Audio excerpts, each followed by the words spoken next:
కొమురవెల్లి మల్లికార్జున స్వామి వారి కళ్యాణోత్సవానికి రావాలని కోరుతూ అటవీ పర్యావరణ దేవాదాయ ధర్మాదాయ శాఖ మంత్రివర్యులు కొండా సురేఖ ముఖ్యమంత్రి రేవంత్ రెడ్డిని అసెంబ్లీలోని వారి కార్యాలయంలో కలిసి ఆహ్వానించారు. ఈ సందర్భంగా ఆలయ అర్చకులు ముఖ్యమంత్రికి వేద ఆశీర్వచనం అందించి స్వామివారి శేష వస్త్రాలను తీర్థ ప్రసాదాలను చిత్రపటాన్ని అందించారు.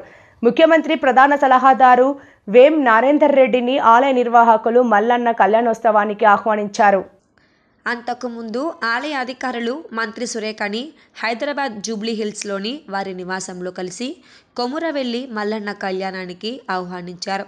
మంత్రికి వేదాశీర్వచనం అందించి స్వామివారి తీర్థ ప్రసాదాలను శేష వస్త్రాలను చిత్రపటాన్ని అందించారు. డిసెంబర్ 29న ఉదయం 10:45 శ్రీ మల్లికార్జున స్వామివారి కళ్యాణం 19 జనవరి 2025 నుండి 10 వారాల పాటు 23 మార్చి 2025 వరకు జాతరను అత్యంత వైభవోపేతంగా నిర్వహించనున్నట్లు కొమురవెల్లి ఆలయ అధికారులు ముఖ్యమంత్రికి తెలిపారు.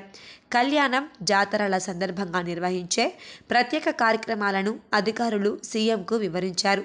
కళ్యాణోత్సవానికి సంబంధించిన ఏర్పాట్లపై మంత్రి సురేఖ దేవాలయ కార్యనిర్వహణాధికారి బాలాజీని ఆరా తీశారు.